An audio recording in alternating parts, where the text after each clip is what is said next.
très fier de l'équipage. Il y a deux niveaux. Il y a un niveau comptable qui fait que avec ces points-là, ça veut dire que si on arrive, peu importe la place avec laquelle on arrive à Itajaí, on sera toujours premier au classement général. Donc c'est quand même pas anodin. On sait aussi qu'on a confiance dans la vitesse du bateau en Atlantique. On sait qu'il y a plein d'aléas sur ces étapes du sud. Donc c'est quelque chose quand même qui est très important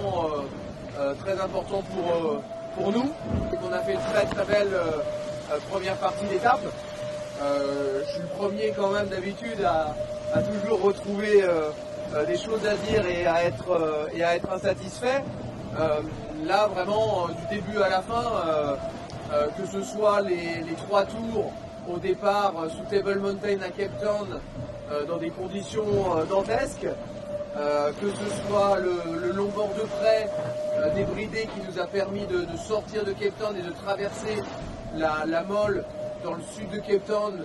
On a bien navigué, on a été vite, on s'est bien positionné, on a réussi à attraper, à être les seuls à naviguer dans l'Est avec cette dépression.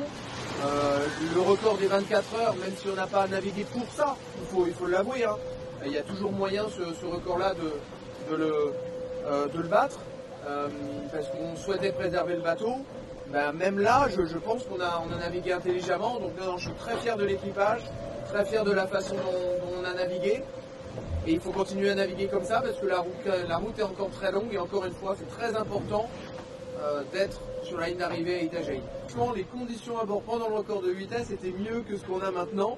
C'est vrai que là, depuis quelques heures, on a une mer et un vent très, très instable, entre 23 et 32 nœuds de vent, et avec une mer assez courte. Donc là, par contre, c'est assez compliqué ne serait-ce que de se lever, de s'habiller, de sortir, de manger.